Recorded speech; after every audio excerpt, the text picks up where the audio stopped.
full moon, everybody. It's Naomi with Naomi's Tarot, and I am going to do your reading on pick a card. What does the full moon in Pisces want you to know?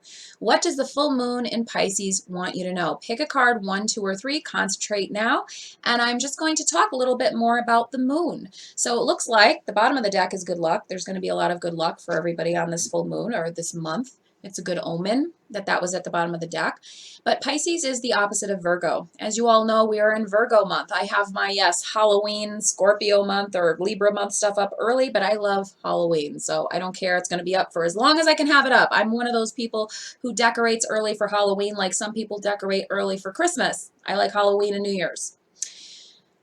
Anyway, or Samhain, because that's what it really is. It's from Ireland and Scotland. If you were watching my channel for the first time, I'll do a little discussion on where it's really from when we get closer to Halloween. This season right now, we're not in Halloween yet, but we're in Mabon season. Mabon actually predates Thanksgiving, and Mabon is a spiritual holiday of the ancient Celts. I do practice mostly references to Celtic belief systems because that's primarily what I am. I'm Irish and Scottish, so that is my culture. That's why I talk about it so much. I am inclusive to referencing certain goddess archetypes that you can either worship or channel, and I also do channel Greek goddesses, but I mainly focus this channel on Celtic belief systems because that is my background. My father is actually all Scottish, so that is what my background is. But Mabon is named after the son of the goddess in Celtic mythology. His name was Mabon, and it's about harvest and birth. This moon in Pisces is actually called the barley moon, and it's on September 2nd at around 1 in the morning Eastern Standard Time. So it will be the night of September 1st, very early in the morning on September 2nd. And it will be full, it will appear full for 3 days after that. So I believe on the 1st, 2nd, and 3rd, or the 2nd, 3rd, and 4th. And it is the barley moon or the fruit moon. So it's about harvest, right? The month of September is the month of Virgo, or the goddess Demeter. Virgo is all about production, harvesting, and mothering, much like Cancer is about mothering. Virgo and Cancers are mothers in different ways, but they are both a mother archetype. Demeter is a mother. Demeter, I believe, is the mother of Persephone. And she is the goddess of the harvest. So that energy talks about harvesting the fruits of your labor, or getting to work, or harvesting what you have now, but also getting to work for the winter. It's an archetypal message of focusing on what you need to do, on reaping the rewards, but also not forgetting that there is work needed ahead, right, to prepare for the darker months. So this is very symbolic of that energy, and Mabon is a day of gratitude and a day of harvest, much like Thanksgiving, but it came before it.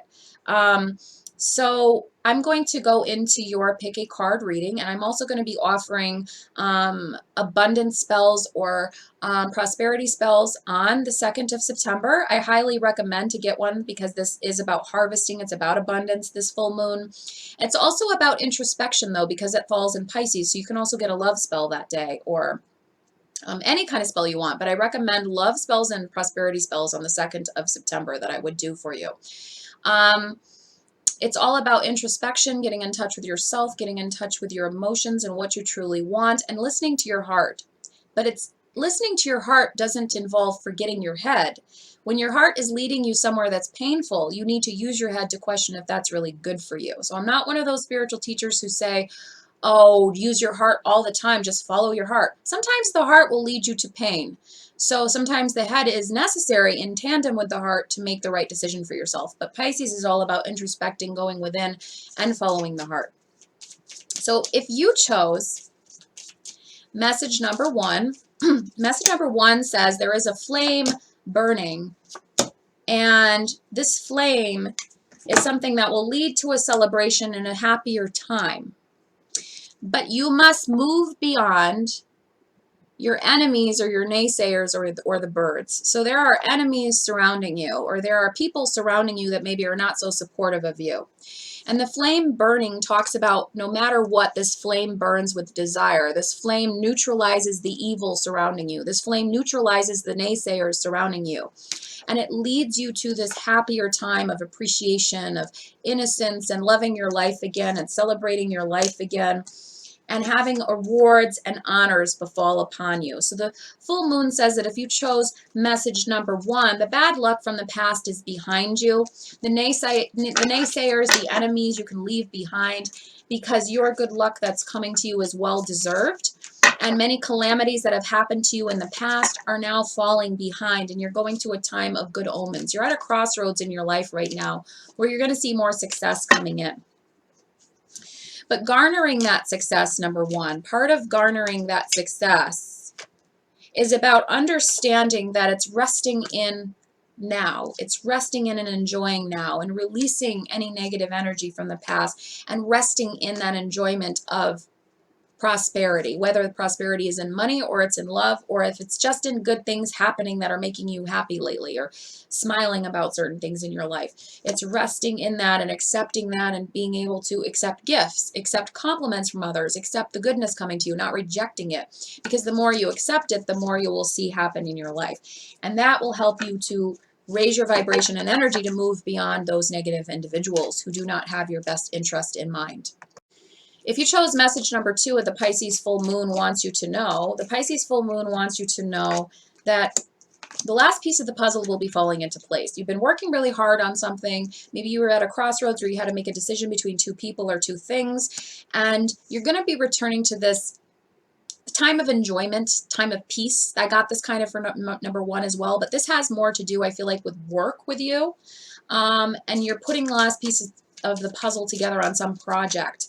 And you're going to see growth in that project. And you're going to see that, yes, there may be some bumps in the road, some difficulty that come up, but you as the woman or the man watching this are going to see overall success occur during this full moon, and possibly going on a voyage somewhere. If it's not a literal journey, you may be journeying to the next level of something that you have been working on, or journeying to some other stage in your life.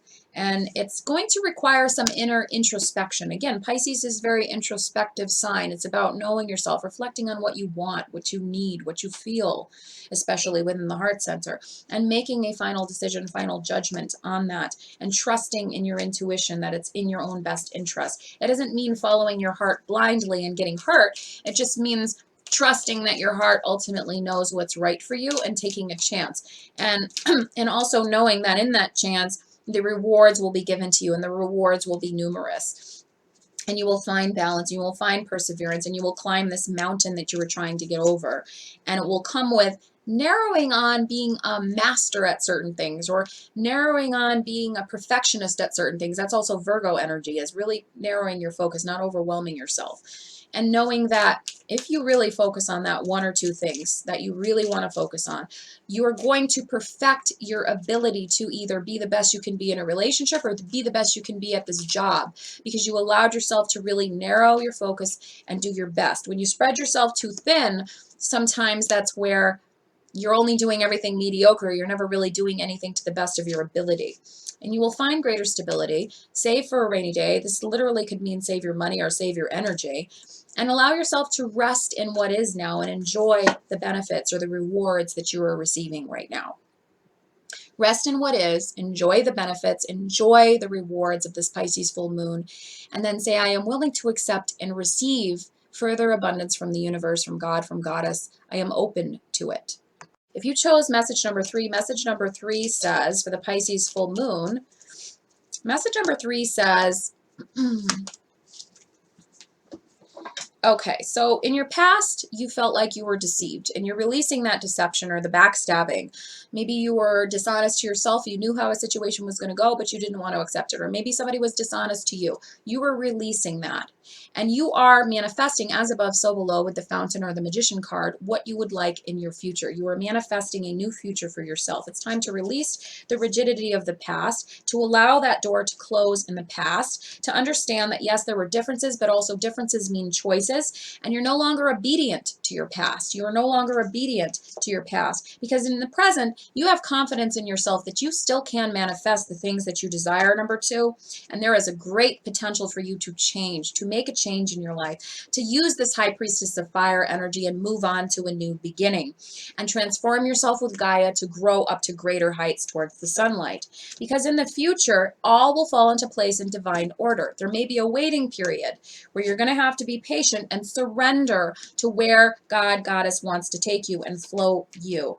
And you're going to have some revelations about that, of how you've changed as a person and how you've transformed and where you're headed to and where you were before, and have confidence that God, Goddess, inner spirit, higher self knows that it's directing you in the place that you're meant to go. But that's going to involve taking a chance and trusting, and also not expecting everything to happen overnight, but trusting that these hanged man periods occur for a reason. So we can get to know ourselves better, so we can get to appreciate how our life is better now, and we can get to see where we want it to go. Those time periods are so things can fall into divine order. And sometimes we have those time periods of waiting, of hanged man energy, so that certain things can open up for us. Maybe it's not the right time right now. Maybe those things, maybe that person isn't single right now. Maybe that job isn't open right now. Maybe things have to fall into place because the timing is not right now. And so Hanged Man actually has a very spiritual energy as well. Of course, all the cards do because this is tarot. But that card in particular is more spiritual than people expect, or more deep than people expect, or deeper than people expect, because it's about divine timing and trusting, and in trust, knowing and having certainty and faith that those things will occur if they're meant for you. So yes, it is partially fate, but it's partially destiny, because fate is kind of like those things that we cannot control, that we have absolutely no divine will with. But destiny is, we take an active part in creating it, but we also know when to let go and when to surrender. Release this burden on yourself, this pressure on yourself. Trust yourself with intuition. Know that happier times are ahead. This heartbreak from the past will be released, but now may not be the time to harvest. Later may be another time to harvest, may be the right time to harvest. And to find that stability in your life, to find that number 4 surrounding you, and to trust that your heart truly knows the truth about a situation, but your head will help to direct you in navigating the world with your heart to this new change, to this new beginning, and reaping the rewards of the new beginning with the 6 of Pentacles. And it all comes from trusting yourself. Because the 9 of Cups and the Sun is going to come. It may not be right now, but it's going to come. Trust that it will.